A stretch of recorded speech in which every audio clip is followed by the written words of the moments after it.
यदि आप क्लास 12 में हैं और आपको बोर्ड एग्जाम 2025 देना है तो यह वीडियो आपके लिए सबसे ज़्यादा इम्पोर्टेंट है। कक्षा 12 हिंदी व्याकरण के 6 अति महत्वपूर्ण अलंकार हैं जो कि बोर्ड एग्जाम 2025 के लिए इम्पोर्टेंट है। तो आप लोग वीडियो को पूरा अंत तक देखिएगा। मेरे प्यारे बच्चों, 24 फरवरी को 100% यही अलंकार आएंगे। ठीक है, बहुत ही अच्छे से आपको समझाने वाले हैं, परिभाषा और सरल उदाहरण के साथ में। तो आप लोग वीडियो को पूरा अंत तक देखिएगा। वीडियो को लाइक कर दीजिएगा, चैनल पर नए होंगे चैनल को सब्सक्राइब कर दीजिएगा, शेयर कर दीजिएगा, वीडियो को लाइक कर दीजिएगा।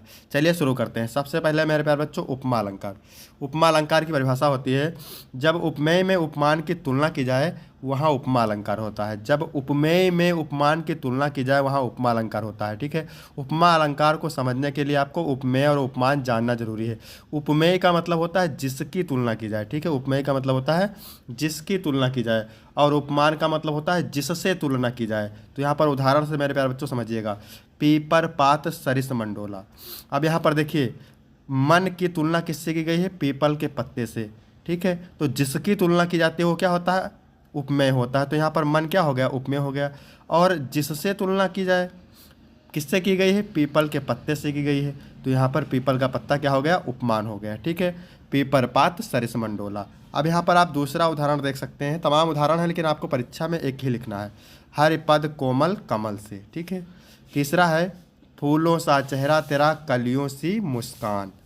चौथा है कर कमल सा कोमल है।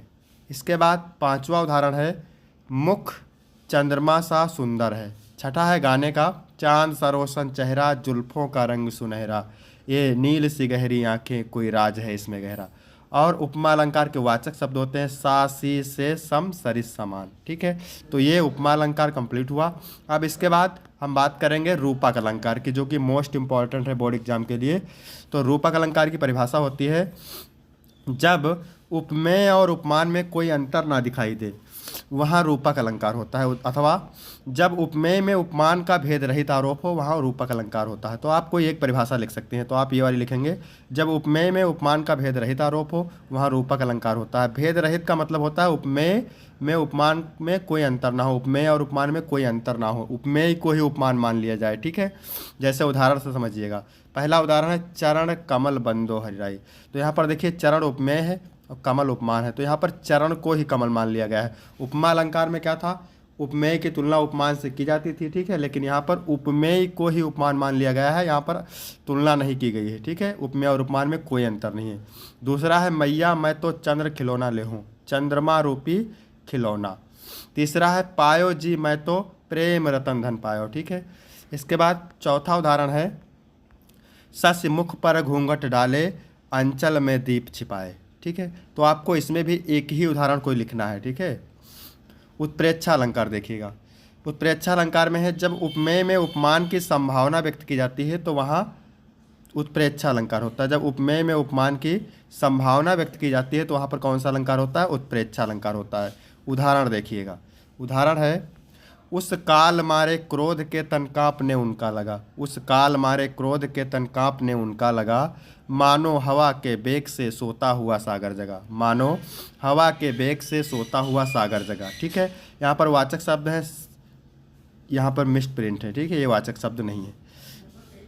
वाचक शब्द होते हैं उत्प्रेक्षा अलंकार के जन जानो मन मानो जनहु मनहु जनो मनो। ठीक है, इसके बाद है यमक अलंकार। यमक अलंकार देखेंगे, जब कोई शब्द दो से अधिक बार आए किंतु उसके अर्थ भिन्न भिन्न हो वहाँ यमक अलंकार होता है। यानी जब कोई शब्द दो या दो से अधिक बार आया और उसके अर्थ भिन्न भिन्न हो तो वहाँ पर यमक अलंकार होता है।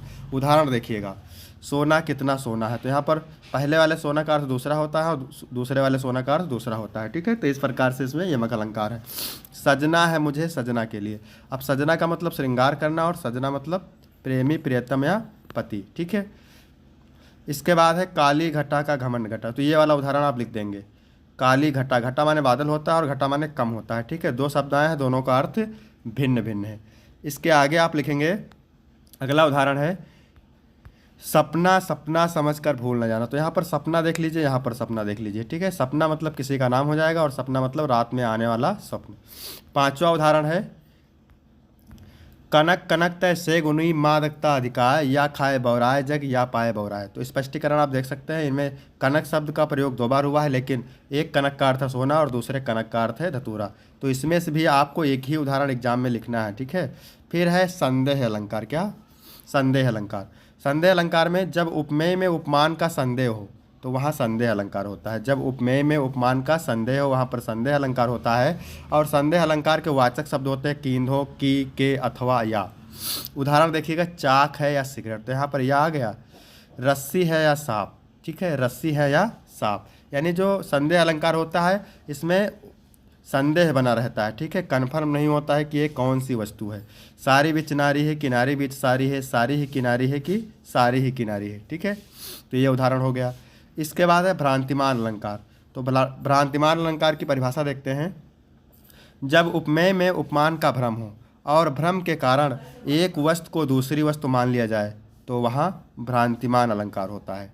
उदाहरण देख सकते हैं आप, क्या है? पप्पू ने मम्मी की चोटी को सांप समझकर डरकर भाग गया। पप्पू ने मम्मी की चोटी को सांप समझकर डरकर भाग गया। संदेह में था कि उपमेय में उपमान का संदेह रहता है, लेकिन इसमें क्या होता है, इसमें भ्रम के कारण एक वस्तु को दूसरी वस्तु मान ही लिया जाता है, ठीक है। तो यहाँ तक वीडियो कंप्लीट होता है मेरे प्यारे बच्चों। वीडियो कैसा लगा? वीडियो अच्छा लगा तो वीडियो को लाइक करें, चैनल को सब्सक्राइब करें। फिर मिलते हैं आपको अगले वीडियो में, तब तक के लिए धन्यवाद।